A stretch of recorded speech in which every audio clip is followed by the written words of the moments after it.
In 2023, in the city of Omaha, Nebraska, Kameron carried an invisible burden that had shaped his existence since his teenage years.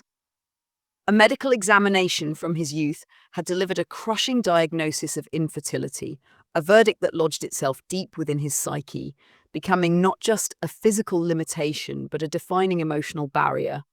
The weight of it followed him through every stage of his life, a constant reminder of what he believed he could not offer. Yet, Kameron had built a life of meticulous control to compensate for this perceived flaw. He had carved out a successful career as a software engineer at a reputable IT company in downtown Omaha, where his analytical mind thrived solving complex problems. His steady income afforded him and his wife, Kimora, a comfortable home in a quiet suburban neighborhood, with a neatly trimmed lawn and a porch where they often sat on warm evenings. The house, with its modern decor and carefully chosen furniture, reflected Kameron's need for order, a way to anchor himself against the chaos of his inner doubts. Kameron's marriage to Kimora, a gifted graphic designer whose vibrant creativity contrasted with his structured approach, appeared solid to those around them. They had met years earlier at a local art gallery event where Kimora's bold designs caught Kameron's eye, and her warmth softened the edges of his guarded nature. Their relationship had grown into a partnership built on mutual respect, shared routines, and quiet moments of connection. Yet the shadow of Kameron's diagnosis lingered, an unspoken tension that surfaced in fleeting moments. Kimora, aware of his condition from early in their relationship, had accepted it with grace, assuring him that her love for him was enough. But Kameron, attuned to the subtleties of her expressions, sometimes caught a fleeting sadness in her eyes, a momentary pause when they passed families with children in the park, or when friends shared news of pregnancies. He interpreted these moments as evidence of a void he could not fill, a failure that gnawed at him despite Kimora's reassurances. To counter this, Kameron poured himself into their life together, striving to make it perfect. He planned thoughtful gestures, like surprising Kimora with weekend trips to nearby Lincoln or Kansas City, where they explored museums or dined at restaurants she loved. He gifted her art supplies, knowing her passion for creating, and took pride in the way her face lit up when she spoke about her latest design projects. Their mornings often began with jogs along the trails of Heartland of America Park, where the Missouri River glimmered under the early sun, and their evenings were spent curled up on the couch, watching documentaries or laughing over old sitcoms. They talked about their dreams, Kimora's ambition to start her own design studio, Kameron's goal to lead a major project at work, but the topic of children remained untouched, a silent agreement to avoid the pain it brought. Kameron believed he was protecting Kimora by steering clear of the subject, but in truth, he was shielding himself from the guilt that surfaced whenever he imagined her longing for a family he thought he could never provide. Their life in Omaha flowed with a deceptive calm. The city, with its blend of urban energy and Midwestern simplicity, suited their rhythm. They frequented local coffee shops where Kimora sketched ideas on napkins and Kameron debugged code on his laptop. They attended community events like the farmers market in the Old Market District, where they wandered hand in hand, picking out fresh produce and exchanging small talk with vendors. To outsiders, they were a picture of contentment, a couple who had found balance in their shared life. But beneath this surface, a quiet tension simmered. Kameron's fear of inadequacy, rooted in the diagnosis he had carried for over a decade, coloured his perception of their happiness. He wondered if Kimora secretly resented him, if her acceptance was a facade masking disappointment. Kimora, for her part, sensed his unease, but attributed it to the pressures of his job, unaware of how deeply his past shaped his present. The unspoken strain, though not yet named, hung between them, waiting for a spark to bring it into the open. One evening in their Omaha home, as the golden light of a Nebraska sunset filtered through the living room curtains, Kimora shared news that shattered the fragile equilibrium of their life. She revealed she was pregnant, her eyes bright with a mix of hope and nervousness, expecting the moment to bind them closer. For Kameron, however, the announcement landed like a blow, its weight amplified by the diagnosis of infertility that had defined him since adolescence. The possibility of fatherhood, which should have been a miracle, felt instead like an impossibility, a contradiction to the medical truth he had carried for years. His mind rejected the notion outright, and in its place, a darker thought took root. Kimora must have betrayed him. The idea of her infidelity, once planted, grew swiftly, fueled by his deep-seated insecurities and the certainty of his condition. Kimora, stunned by the coldness in Kameron's reaction, tried to reassure him, her voice steady but her heart racing as she sensed his disbelief. She insisted the child was theirs, a product of their love, but her words seemed to dissolve before reaching him. Kameron's analytical nature, honed by years of dissecting code and troubleshooting systems, turned against him. He began to scrutinize Kimora's behavior, searching for evidence to confirm his suspicions. Her late returns from the design studio, where she often stayed to meet deadlines, now appeared sinister. The phone calls she took in another room, once dismissed as work-related, became potential secrets. Even her vague responses to his questions about her day, which he had previously attributed to her creative distraction, now seemed like deliberate evasions. Each detail, no matter how small, was woven into a narrative of betrayal that Kameron constructed with the same precision he applied to his work. The warmth that had once filled their home began to fade, replaced by an undercurrent of tension. Mornings that had been marked by shared coffee and laughter over breakfast now passed in silence, with Kameron retreating into his thoughts and Kimora casting worried glances his way. Their evening routines, once a comforting ritual of watching shows or planning weekend outings, became strained. Kameron sat on the couch, his laptop open but untouched, his mind replaying Kimora's announcement and searching for inconsistencies. Kimora, sensing the growing distance, tried to bridge it with small gestures, cooking his favorite meals, leaving notes on the fridge, touching his arm gently as she passed. But each attempt seemed to push him further away. She felt the weight of his doubt, a heavy presence that seemed to question not just her fidelity, but the foundation of their love. Kameron's suspicion grew into an obsession, consuming his thoughts as he commuted to his office in downtown Omaha. The city's familiar streets, lined with brick buildings and bustling with midday traffic, felt alien to him now, as if they belonged to someone else's life. At work, he went through the motions, writing code and attending meetings, but his focus was elsewhere, dissecting every interaction with Kimora for hidden meanings. He recalled a recent project where Kimora had collaborated closely with a male colleague, their late-night brainstorming sessions, now reinterpreted as something more. He noticed how she smiled at her phone during messages, how she sometimes seemed distracted when they were together. These observations, once insignificant, now formed a pattern in his mind, a puzzle he was determined to solve, even as it tore at the fabric of their relationship. Kimora, meanwhile, grappled with her own confusion and hurt. She had anticipated Kameron's surprise at the pregnancy, knowing his diagnosis, but his immediate leap to accusations of infidelity left her reeling. She spent long hours in her studio, sketching designs that no longer brought her joy, her mind replaying their last conversation. She wanted to reach him, to pull him back from the edge of his distrust, but his refusal to believe her left her feeling powerless. The home they had built together, once a sanctuary of shared dreams, became a battleground of unspoken accusations. Meals were eaten in near silence, the clink of cutlery against plates, the only sound breaking the stillness. Nights were worse, with Kameron sleeping on the edge of the bed, his back to Kimora, who lay awake, staring at the ceiling, wondering how their love had become so fragile. The tension, like a crack in a foundation, widened with each passing day, threatening to collapse everything they had built. The air in their Omaha home grew thick with unspoken resentment, a palpable force that seemed to press against the walls. Kameron's suspicions, once a quiet undercurrent, had swelled into a torrent he could no longer contain. One humid summer night, as thunder rumbled distantly over the Nebraska plains, the tension that had been building for weeks erupted. Kameron, his emotions raw and untamed, confronted Kimora in their living room, his voice sharp with accusations of infidelity. The words spilled out, each one a jagged edge cutting deeper into the fragile bond they had nurtured. Kimora, exhausted by the weeks of his silent scrutiny and cold distance, stood before him, her shoulders slumped under the weight of his distrust. She tried to respond, to reach the man she loved, but the wall of his certainty was impenetrable. Her attempts to reaffirm her loyalty felt futile, like shouting into a storm that swallowed her voice.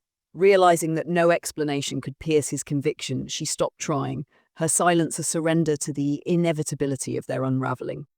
The argument marked a point of no return. In the days that followed, their home became a hollow shell, stripped of the warmth that had once defined it. The kitchen, where they had shared laughter over late-night snacks, now stood silent, its counters cluttered with unwashed dishes from meals eaten alone. The living room, once a haven for their evening rituals, felt like a stage for their mutual pain. The couch where they had once curled up together, now a barrier between them. Kameron's anger gave way to a cold resolve, his belief in Kimora's betrayal hardening into an unshakable truth. Kimora, pregnant and carrying the weight of both her unborn child and her broken marriage, withdrew into herself, her energy consumed by the effort to protect her heart and the life growing within her. The love that had once bound them was now a fraying thread, stretched to its breaking point by mistrust and unspoken grief. One stormy night, as rain lashed against the windows and lightning illuminated the darkened rooms, Kameron packed a single bag and left. He walked out into the downpour, the sound of the door slamming behind him echoing in Kimora's ears like a final verdict. The house, now hers alone, felt vast and empty, its walls holding the ghosts of their shared past. Kimora stood in the doorway, watching his car disappear into the rain-soaked streets of Omaha, her hand resting on her abdomen as if to anchor herself to the future. The decision to divorce followed swiftly, a legal necessity that formalized the chasm between them. Kimora, though devastated, turned her focus to the child she carried, resolving to build a life for them both without Kameron. She channeled her pain into preparations, transforming the guest room into a nursery, painting the walls a soft yellow and assembling a crib with trembling hands. She refused to reach out to Kameron, her pride and hurt outweighing any lingering hope of reconciliation. Kameron, meanwhile, sought refuge in the familiar rhythms of his work. He rented a small apartment near his office in downtown Omaha, its stark walls and minimal furnishings a reflection of his stripped-down existence. He threw himself into coding projects, working late into the night, the glow of his computer screen a distraction from the void within him. Yet, the solitude he had chosen began to erode his certainty. In the quiet moments when the hum of his laptop faded, memories of Kimora crept in, her laughter during their park runs, the way she hummed while sketching, the softness of her touch. These memories were shadowed by guilt, a nagging sense that he had acted too hastily, but he pushed it down, clinging to the belief that he had been betrayed. Omaha, with its wide boulevards and serene parks, felt different now, its beauty mocking his isolation. The heartland of America Park, where they had once jogged together, became a place he avoided, its paths too full of echoes of their past. The pain of losing his family grew sharper with each passing day, though Kameron refused to acknowledge the child Kimora carried as his own. He convinced himself that moving forward meant burying the past, but the past was not so easily dismissed. At night, lying awake in his sparsely furnished apartment, he saw Kimora's face in his mind, her eyes filled with the hurt he had caused. The city around him, once a backdrop to their shared life, now felt like a labyrinth of regrets. Its quiet streets and familiar landmarks reminding him of what he had lost. The certainty that had driven him to leave began to crack, but pride and shame kept him from turning back. Kimora, in their former home, faced her own struggles, her heart heavy with the betrayal of the man she had loved. As she prepared for motherhood alone, she steeled herself against the pain, determined to give her child a life filled with love, even as the remnants of her marriage lay in ruins. Several months after the divorce, Kimora gave birth to a daughter in an Omaha hospital, naming her Aaliyah, a name chosen for its promise of hope and ascension. The delivery room, bathed in the soft glow of morning light filtering through the windows, marked a new chapter for Kimora, one defined by her resolve to move forward despite the wreckage of her marriage. Aaliyah, with her tiny fingers and quiet gurgles, became the center of Kimora's world, a source of strength that dulled the ache of Kameron's absence. Yet, the pain of his accusations lingered, a wound that refused to heal. Determined to close the door on their past, Kimora decided to order a DNA test, driven by a need to prove to Kameron, and perhaps to herself, that Aaliyah was undeniably his. She arranged for the test through a local clinic, providing samples with a steady hand, her heart heavy but resolute. When the results arrived, confirming Aaliyah as Kameron's daughter, Kimora felt a fleeting sense of vindication, though it was tempered by the sorrow of knowing it might not change anything. Kimora sent the DNA results to Kameron via certified mail, the envelope containing not just scientific proof, but a silent plea for him to see the truth. She included a brief note, not out of hope for reconciliation, but out of a desire to end the narrative of betrayal that had torn them apart. In his small downtown apartment, Kameron received the package, his fingers hesitating over the seal before opening it. The stark black and white document, with its clinical charts and percentages, declared Aaliyah's paternity with unyielding certainty. Yet Kameron, still ensnared by the convictions that had driven him to leave, dismissed it as a manipulation. His mind, clouded by hurt and distrust, refused to entertain the possibility that he had been wrong. He tucked the papers into a drawer, unwilling to face the implications, and returned to his routine of work and solitude, the document a nagging presence he chose to ignore. Weeks later, a chance encounter altered the course of Kameron's carefully guarded world. During a routine visit to a medical center for a work-related health check, he crossed paths with Dr. Ellis, the physician who had overseen his health screenings as a teenager. The older man, now nearing retirement, recognized Kameron and struck up a conversation in the sterile waiting room. As they reminisced about the past, Dr. Ellis mentioned a long-ago incident at the clinic where Kameron's tests had been conducted. A mix-up in the lab due to outdated equipment, which had led to several misdiagnoses, including cases of infertility.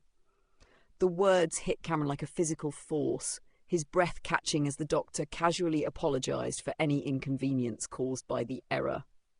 The revelation that his diagnosis, the cornerstone of his identity and the catalyst for his marriage's collapse, was a mistake shook him to his core. He left the clinic in a daze, the streets of Omaha blurring as he walked, the weight of the truth settling heavily on his shoulders. Back in his apartment, Kameron retrieved the DNA results from the drawer, his hands trembling as he read them again. The document, once dismissed, now burned with undeniable clarity. Aaliyah was his daughter.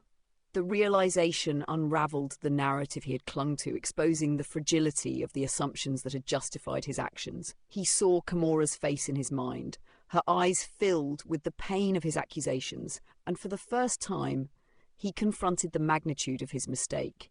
He had destroyed his family, driven by a falsehood that had shaped his life for over a decade. The quiet of his apartment amplified his thoughts, each one a sharp reminder of the moments he had lost, Kimora's laughter, their shared dreams, the daughter he had never met.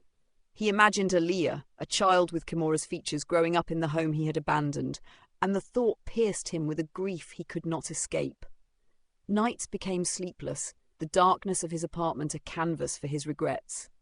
Kameron sat at his small kitchen table, the DNA results spread before him, their words a silent indictment of his blindness. He traced the lines of the report, as if the act could undo the past, but the reality remained unyielding. Pride and shame battled within him, each emotion a barrier to reaching out to Kimora. He considered calling her, driving to the house they had once shared, but the fear of facing her justified anger held him back. He pictured Aaliyah, a stranger to him, and wondered what it would be like to hold her, to see her smile. The thought was both a comfort and a torment, a reminder of the life he had forsaken. Omaha's quiet nights, once a backdrop to his solitary routine, now felt oppressive, the city's stillness mirroring the emptiness within him. The truth, now undeniable, was a burden he carried alone, its weight growing heavier with each passing hour. 5 years had passed since the truth of Kameron's mistaken diagnosis shattered his world, and the city of Omaha had moved forward, its rhythms unchanged by the quiet devastation of his personal life. Aaliyah, now a vibrant 5-year-old, grew under Kimora's devoted care, her days filled with the brightness of a child's curiosity. She was a girl of boundless energy, her laughter echoing through the small house that Kimora had made a home, its walls adorned with her colourful drawings and Kimora's own artwork. Kimora poured every ounce of her love into her daughter, crafting a world where Aliyah could thrive despite the absence of a father. She enrolled Aliyah in a local preschool, where the girl's quick mind and infectious smile made her a favourite among teachers and classmates. On weekends, they explored Omaha's parks, Aliyah chasing butterflies at Lauritzen Gardens or splashing in the fountains at Heartland of America Park, her small hand tucked securely in Kimora's. Yet, in quiet moments, when Aliyah asked about the father she had never known, Kimora's heart tightened. She offered gentle, vague answers, steering the conversation to safer ground, unwilling to burden her daughter with the pain of Kameron's abandonment or the betrayal that had fractured their family. Kimora had rebuilt her life with a determination born of necessity. She had opened her own graphic design studio in the Old Market district, a cosy space filled with sketches, mood boards, and the hum of creativity. The studio became her sanctuary, a place where she could lose herself in work and provide for Aliyah. Her reputation as a designer grew, attracting clients from across Nebraska and beyond, and the demands of her business kept her anchored, though the ache of Kameron's departure never fully faded. She saw his face in Aliyah's features, the shape of her eyes, the curve of her smile, and each resemblance was a bittersweet reminder of what had been lost. Kimora avoided dwelling on the past, focusing instead on the present, helping Aliyah with her first attempts at writing her name, attending school events, and building a network of friends who became a surrogate family. Yet late at night, when Aliyah slept and the house was still, Kimora sometimes sat alone, her sketchpad untouched, grappling with the lingering hurt of Kameron's distrust and the life they might have shared. Kameron, meanwhile, remained adrift in a life of his own making, a solitary existence defined by routine and regret. He had stayed in his downtown Omaha apartment, its bare walls and sparse furnishings a stark contrast to the warmth of the home he had left behind. His career at the IT company had flourished, his skills earning him promotions and respect, but the achievements felt hollow. He worked long hours, often staying late at the office, the glow of his computer screen a barrier against the thoughts that haunted him. In the rare moments he allowed himself to reflect, the weight of his mistake pressed heavily. His belief in Kimora's betrayal, his refusal to accept the DNA results, the life he had walked away from. He had become a man who excelled at solving problems in code, but could not untangle the mess of his own heart. Omaha, with its familiar streets and landmarks, felt like a map of his failures, each corner tied to a memory of Kimora and the family he had lost. Unable to face Kimora or Aliyah directly, Kameron turned to the shadows of their lives, piecing together glimpses of their existence through mutual acquaintances and social media. He followed Kimora's studio page, where she posted vibrant designs and updates about her growing business, each post a reminder of her resilience. He saw photos of Aliyah, her first day of preschool, her gap-toothed grin at a birthday party, her small figure bundled in a winter coat at a community festival. The resemblance to himself was undeniable, a mirror of his own features that stirred both pride and pain. He saved these images to a private folder on his phone, a secret collection he revisited in moments of weakness, each one deepening his longing to know his daughter.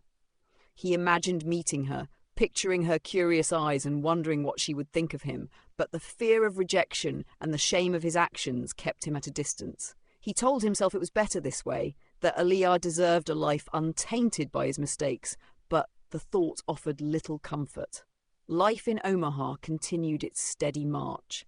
Aliyah started kindergarten, her backpack bouncing as she walked to school, Kimora by her side, their hands clasped tightly. Kimora's studio thrived, her days filled with client meetings and creative projects, though she carried a quiet strength that masked the scars of the past. Kameron, on the periphery of their world, moved through his days like a ghost, present but unseen. He attended company events, forced smiles for colleagues, and maintained a facade of stability, but his thoughts were elsewhere. He drove past their old house sometimes, slowing as he passed the familiar porch, now adorned with Elia's tricycle and Kimora's potted plants, but he never stopped. The city, with its wide boulevards and serene parks, seemed to mock his isolation, its vibrancy a contrast to the emptiness within him. Kameron's dreams were haunted by visions of a life he might have had, pushing Alia on a swing, sharing quiet evenings with Kimora, and each morning he awoke to the reality of his solitude, a prisoner of his own regrets. Alia reached her 10th birthday, a milestone marked by a small celebration in their Omaha home, where Kimora decorated the living room with balloons and baked a chocolate cake, Alia's favourite. The girl's laughter filled the house, her eyes bright with the joy of childhood, but Kimora sensed a growing curiosity in her daughter, a need to understand the gaps in her story. After years of shielding Alia from the painful truth, Kimora decided the time had come to share the reality of her father. One quiet evening, as they sat together on the porch, the air thick with the scent of blooming lilacs, Kimora recounted the story of Kameron, his mistaken belief in his infertility, the accusations that tore them apart, and the life they might have had. She spoke carefully, framing the truth in a way that protected Alia's heart, while honouring her right to know. Alia listened intently, her young mind processing the weight of her mother's words, her questions sharp but tempered by a resolve to understand. Moved by a determination that belied her age, Alia decided to find her father. She navigated her mother's tablet with ease, her fingers deftly searching social media until she found Kameron's profile, a sparse page with a professional headshot and little personal detail. With Kimora's cautious approval, Alia composed a message, her words a blend of childlike sincerity and quiet hope, asking to meet the man she had only just learned was her father. When the message arrived in Kameron's inbox, he was at his desk in his downtown apartment, the notification lighting up his phone in the dim evening light. The sight of Alia's name, followed by a message that carried the weight of 10 lost years, shook him. His hands trembled as he read her words, each one a reminder of the daughter he had seen only in photographs. After days of hesitation, wrestling with fear and shame, he agreed to meet her, choosing Heartland of America Park, a place steeped in memories of his life with Kimora. The meeting took place on a crisp autumn afternoon, the park's trees ablaze with shades of orange and red, the Missouri River reflecting the fading sunlight. Alia arrived with Kimora, her small figure clad in a bright blue jacket, her eyes scanning the crowd until they landed on Kameron. He stood by the fountain, his posture rigid, his heart pounding with a mix of anticipation and dread. Alia approached with a confidence that masked her nervousness, her questions tumbling out in a rush, why he had left, what he did, whether he thought of her. Kameron, looking into the face of his daughter, saw his own features mirrored back, a living testament to the truth he had once denied. He struggled to respond, his explanations faltering as he realized no words could undo the years he had missed. The encounter was awkward, marked by long silences and Alia's searching gaze, but it planted a seed of connection, fragile yet undeniable. Kimora, informed of the meeting by Alia's excited recounting, felt a surge of conflicting emotions, anger at Kameron's past actions, hope for Alia's sake, and a weary desire to heal. She agreed to meet him, arranging a conversation at a quiet coffee shop in the Old Market district, its exposed brick walls and soft lighting a neutral backdrop for their first interaction in years. They sat across from each other, the space between them filled with the weight of their shared history. Kameron, his voice steady but heavy with regret, admitted his mistakes, acknowledging the pain his distrust had caused. Kimora, her eyes guarded but honest, shared the toll of his abandonment. The years of raising Alia alone while carrying the scars of his accusations. The conversation was not a rekindling of love, but a reckoning, a moment of raw honesty that laid bare their wounds. They agreed for Alia's sake to forge a tentative truce, a commitment to coexist in her life without reopening old wounds. Kameron began to step into Alia's world, his presence cautious but growing. He attended her school's science fair, standing at the back of the gymnasium, watching as she presented a model of the solar system with pride. He helped with her math homework over video calls, his analytical mind finding joy in her quick grasp of numbers. Each interaction was a step toward redemption, though he knew it could not erase the past. Kimora observed from a distance, her heart softening as she saw Aaliyah's happiness, though she maintained boundaries to protect her own peace. One clear afternoon, the three of them walked together through Heartland of America Park, Aaliyah skipping ahead, pointing out ducks by the river. Kameron and Kimora trailed behind, their steps measured, their silence comfortable but not intimate. They were not a family in the way they once might have been, but the scene held a quiet promise. A fragile bridge built on forgiveness and the shared hope of giving Aaliyah a future where the past's shadows were a little less dark.